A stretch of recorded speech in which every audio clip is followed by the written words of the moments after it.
Na kutoka CGTN kimataifa, hii ni Nuru ya Mashariki tuliokuandalia. Kituo cha mafunzo ya roboti za kibinadamu China chapiga hatua mpya katika teknolojia ya mguso. Mauzo ya nje ya magari ya China yakuwa kwa kasi, na wanasayansi wa China wafanikiwa kupandikiza seli maalum zilizotengenezwa kutoka seli shina ili kutibu ugonjwa wa kisukari. Kwa hayo na mengine mengi, karibu kwenye Nuru ya Mashariki. Jina langu ni Jacob Magoa. Usiondoke.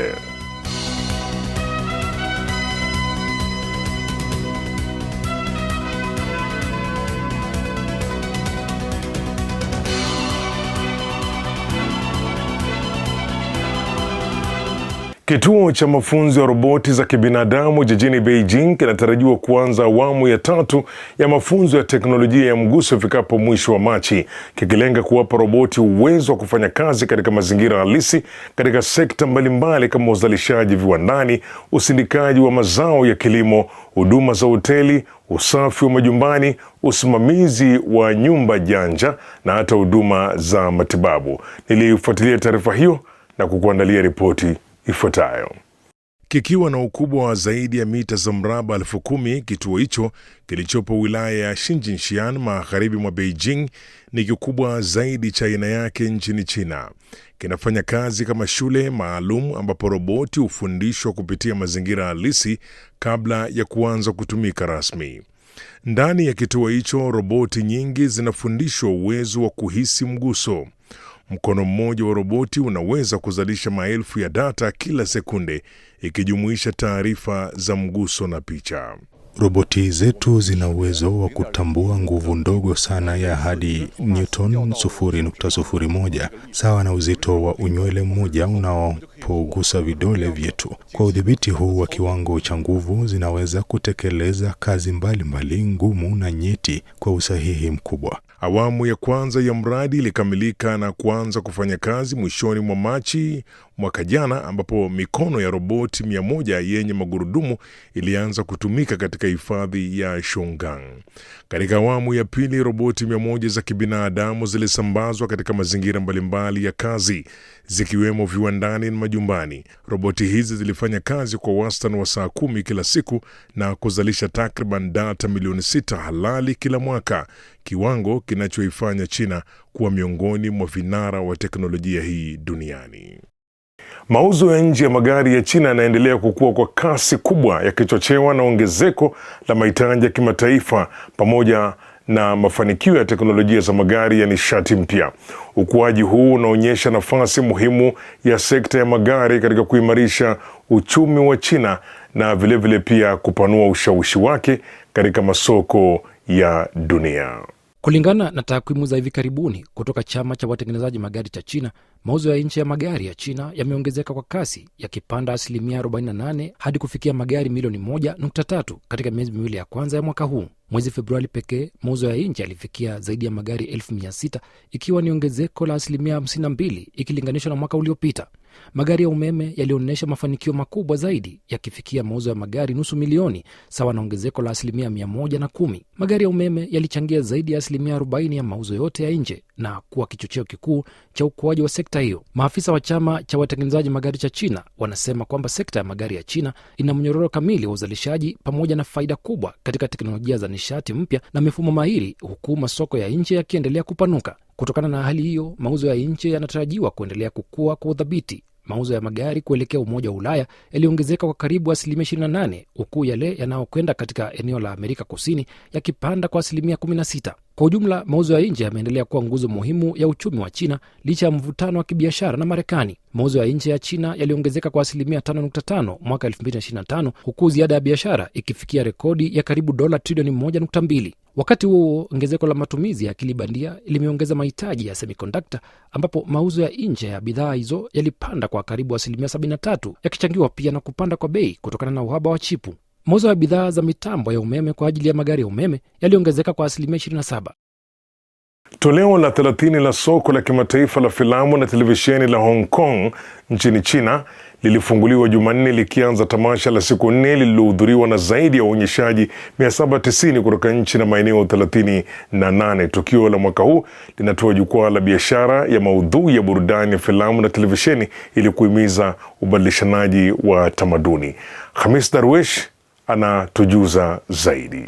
Maonyesho hayo yaliyofanyika katika kituo cha mikutano na maonyesho cha Hong Kong yamevutia washiriki kutoka masoko yaliyoimarika na yanayoibukia, ikiwa ni pamoja na masoko makubwa ya filamu na televisheni kama Ufaransa, Italia na Jamhuri ya Korea, pamoja na nchi za Asian kama Cambodia na Malaysia.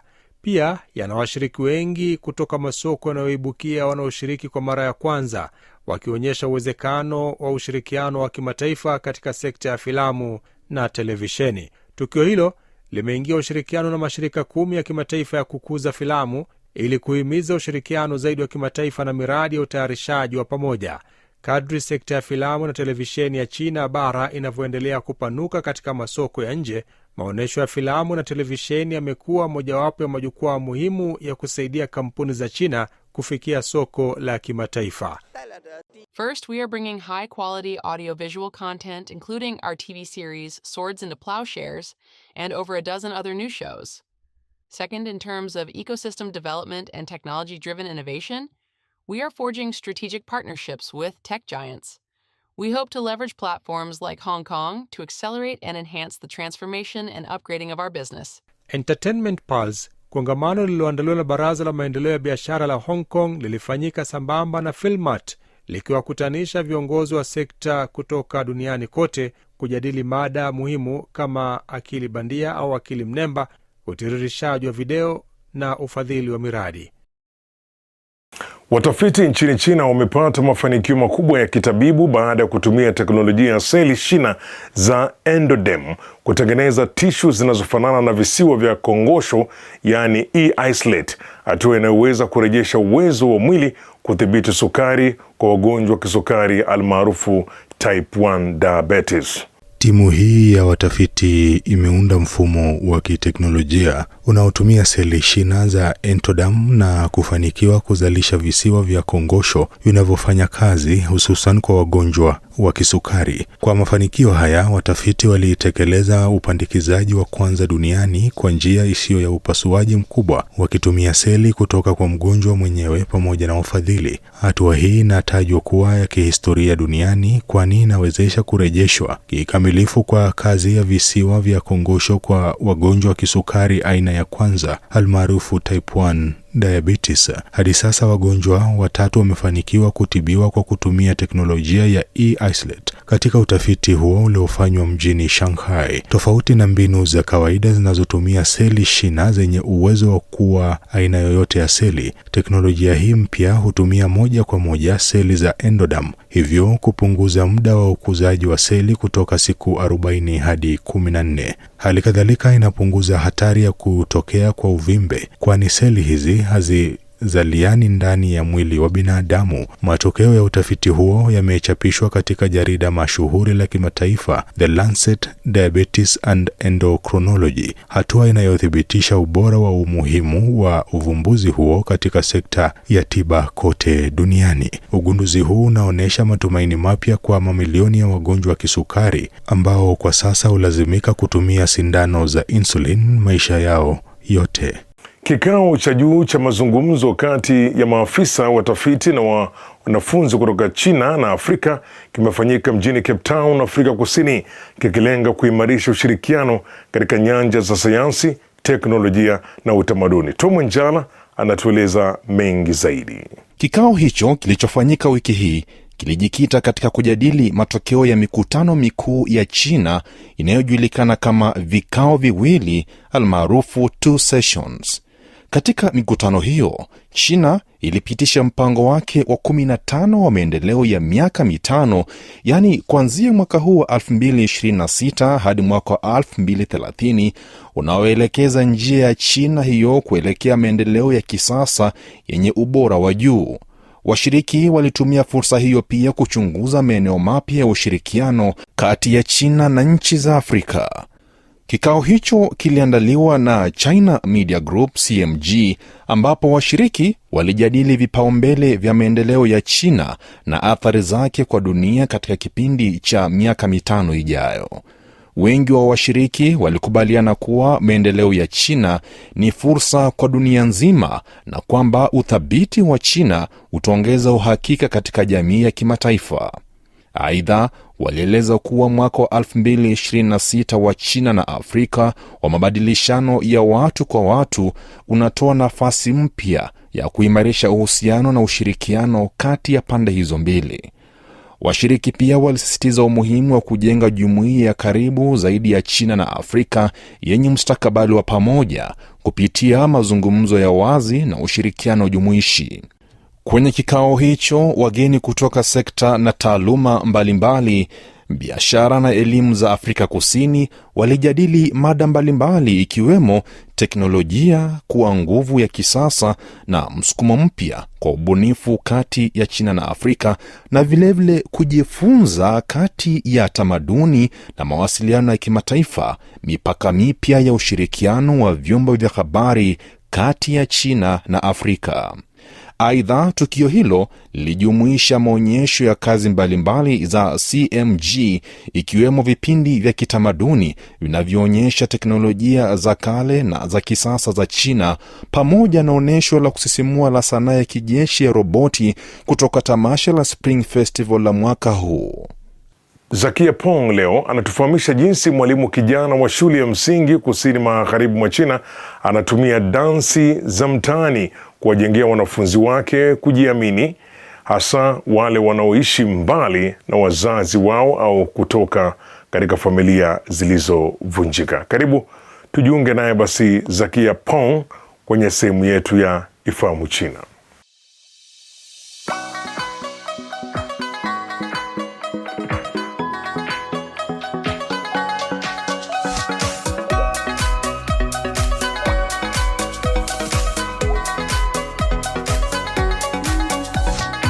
Ujambo na karibu katika kipindi cha Ifahamu China. Mimi ni Zakia Peng, mwalimu kijana wa shule ya msingi katika kijiji kilichoko kusini magharibi mwa China.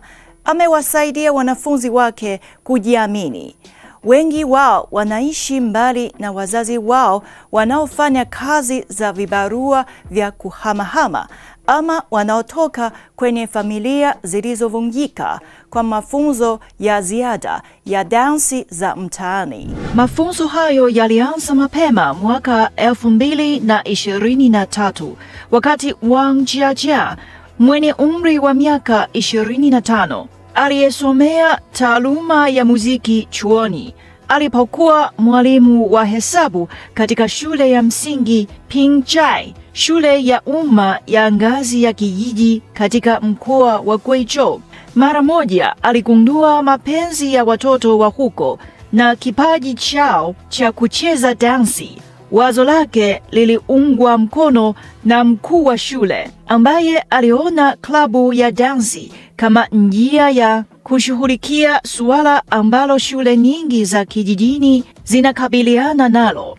Katika miongo iliyopita, mageuzi ya kasi ya viwanda na ukuaji wa miji nchini China umepeleka mamilioni ya wakazi wa vijijini kwenda mijini kutafuta kazi na kuwaacha watoto wao wadogo wakihudumiwa na bibi na babu zao ama wanafamilia. Watoto hao walioachwa nyuma wanaweza kukabiliana na ugumu katika masomo, matatizo ya kisaikolojia na hatari ya usalama wanapokosa huduma sahihi kutoka kwa walezi wenye uwezo. Kwa kuungwa mkono na shule, Wang alianza kuwafundisha dansi watoto mwezi Machi mwaka 2023 ili kuamsha mapenzi ya wanafunzi kwenye aina hiyo ya sanaa. Mara nyingi alitumia dansi maarufu mtandaoni na kuwafundisha wanafunzi wake, na baadaye kupiga picha za video za watoto wanaocheza dansi na kuzituma katika mitandao ya kijamii. Video hizi fupi zilipata ufuatiliaji mkubwa na kusifiwa sana katika mtandao. Wakati umaarufu wake ukiongezeka, klabu ya dansi imepokea mialiko kadhaa kutoka mikoa mingine nchini kufanya maonesho. Kutokana na ukosefu wa ukaribu na wazazi, watoto wengi wanaoachwa nyuma wana tabia ya kuwa wapweke. Kujifunza kucheza dansi kumewawezesha kujitoa katika upweke huo. Mwalimu anasema ameshawishwa sana na mabadiliko hayo chana na ataendelea kuwafundisha wanafunzi wake kucheza dansi. Haya, kwa leo kipindi hiki kinaishia hapa. Katika kipindi kijacho nitaendelea kukuletea mambo mengine yanayovutia kuhusu utamaduni na jamii ya China. Asante kwa kuwa nami. Mimi ni Zakia Peng. Kwa heri. Na mwisho kabisa ni sehemu yetu ya kujifunza lugha ya Kichina. Katika sehemu hii tunauletea masomo ya lugha ya Kichina hatua kwa hatua na kwa njia ambayo ni rahisi na ya kuvutia kabisa. Karibu kwa pamoja tuweze kujifunza lugha ya Kichina.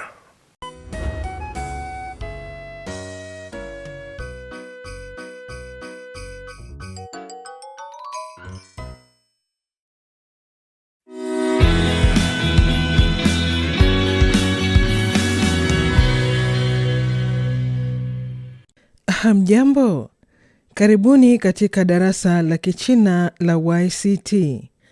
Leo tutajifunza jinsi ya kuandika herufi za Kichina. Somo la YCT ni mfumo wa mafunzo ya lugha ya Kichina unaowaongoza watoto kujifunza Kichina kwa ufanisi na kuinua kiwango chao cha uelewa wa lugha ya Kichina kwa pande zote. Tafadhali andaa karatasi na kalamu yako. 第9课，你今天做什么了？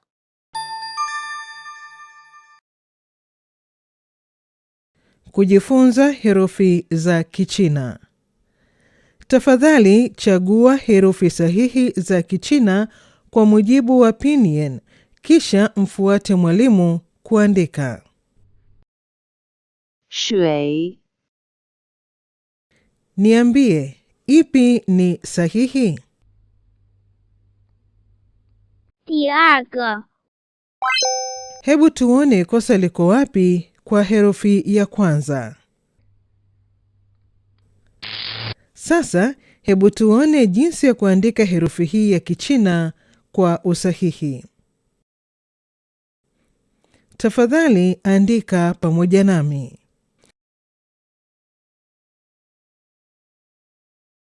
果 Niambie, ipi ni sahihi? 第1个 Hebu tuone kosa liko wapi katika herufi ya pili.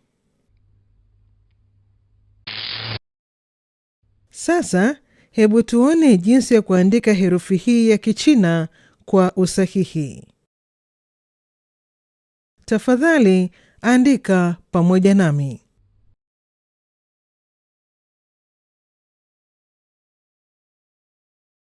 画 Niambie, ipi ni sahihi? 第2个 Hebu tuone kosa liko wapi kwa herufi ya kwanza. Sasa, hebu tuone jinsi ya kuandika herufi hii ya Kichina kwa usahihi. Tafadhali andika pamoja nami.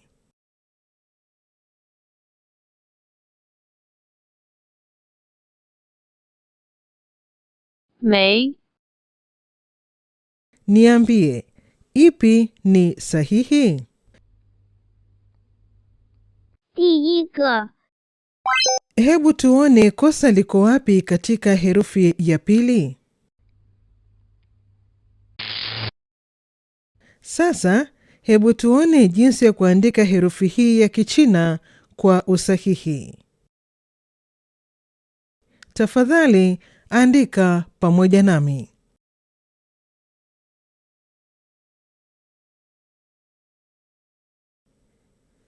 tafuta. Tafadhali, angalia kwa karibu. Tafuta maandishi sahihi ya Kichina kutokana na Pinyin. Niambie, ipi ni sahihi?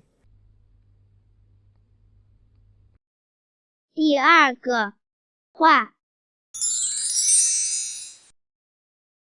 Niambie, ipi ni sahihi? 第三个没， Niambie, ipi ni sahihi? 第一个有， Niambie, ipi ni sahihi? 第二个只， Niambie, ipi ni sahihi? 第一个了。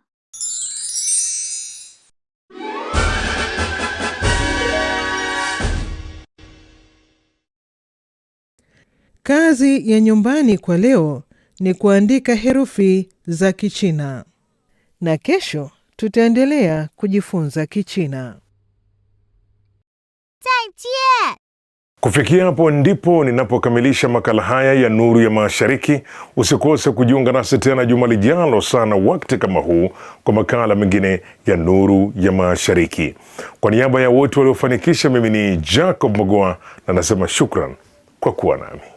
Kwa taarifa zaidi kuhusu China, unaweza kutembelea tovuti ya CRI Kiswahili na marafiki_CN kwenye Facebook. Pia unaweza kupakua app ya Cheche kwenye Google Play na Palm Store.